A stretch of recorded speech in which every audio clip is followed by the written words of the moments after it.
In today's video, I'd like to show you how to make a flexible transfer using a transfer medium or a transfer glaze. And by that, I mean that it is a very soft, pliable film that can ultimately be used to cover an area that is completely 3D and curved, like this piece of ostrich shell that I have here. So you will know that if you have worked with other transfer mediums such as packaging tape, you can lift the images, but if I were to try and put this onto a shell or something where it's curved, it's going to kink, it's not going to want to hold down. But this method will allow you to be able to get your image to lie absolutely flat, and I'll show you how to do that a little bit later on. So the process is as follows. You're going to need some transfer glaze or some transfer medium. There are different things that you can use other than this, but we won't discuss that today. And then you're going to need to squeeze some out over your image.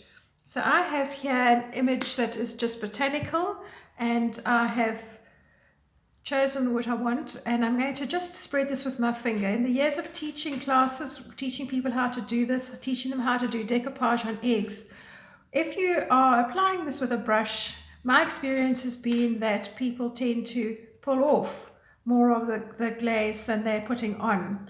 So by spreading it with your finger, that you are making sure that you get a nice even coat, and then you can just brush it, so to speak, backwards and forwards. You would like your image to be slightly larger than the actual image, because that gives you the opportunity of cutting it out if you wish. You don't need to, because your film is going to be so thin. But you also want to try and avoid having very, very thick edges, because that is also going to make a ridge when you come to undo it. So I'm going to set this particular piece aside and leave it to dry, and then I will put a second coat on just to make sure. So quite often when you're applying something, do one coat left to right, and then the next one do it top to bottom, so that you make sure you don't miss any spots, because that would be tragic. The images that you want to work with could be photocopies, there could be something from a laser print or from a magazine, but you don't want to work with inkjet, because inkjet, the ink isn't waterproof, and so it's likely to come off. So this is an image that I coated previously, and I have soaked it in some water so that the backing becomes nice and wet. And you will see here that I have started to roll away some of the paper that was on the reverse side. So the normal image paper, or the image on the opposite side, is just being rubbed away.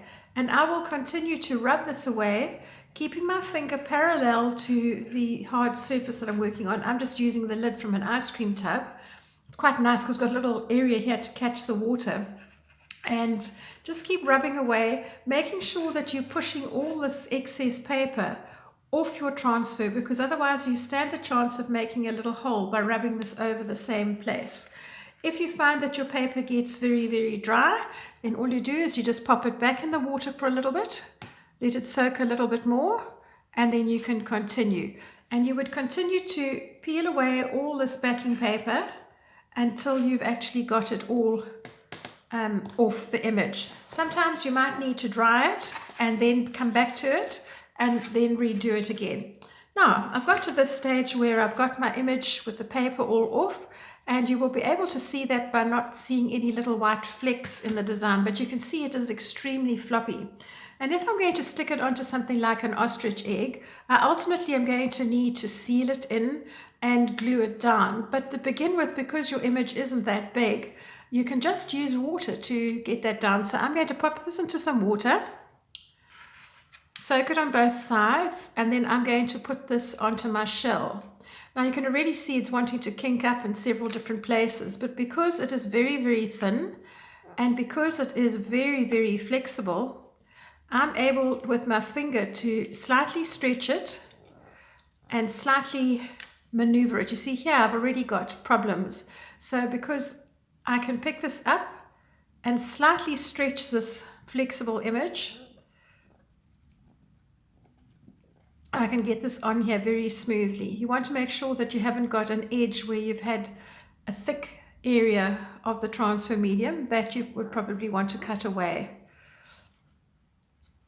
You can see one of the advantages of this is that it really doesn't look as though there's any film on here at all. And if you're going to do traditional decoupage where you put on quite a few layers of podge before you actually varnish it, or you do several coats of resin spray, then you're not going to notice it. So with this image, I've got that onto my eggshell very, very easily, simply because it's been nice and flexible. I would now take this image and coat it, and it's going to be sealed in there, so I don't need to worry about it lifting off, and then I would varnish it. But if I had a larger image, I would simply have put diluted PVA or craft glue onto the shell and then work this. But then you've got to make sure that you work all the little bubbles of glue out so that you don't have images. I used to make a lot of these decoupaged ostrich eggs and sell them all over the place in Namibia and down at our tourist waterfront and that.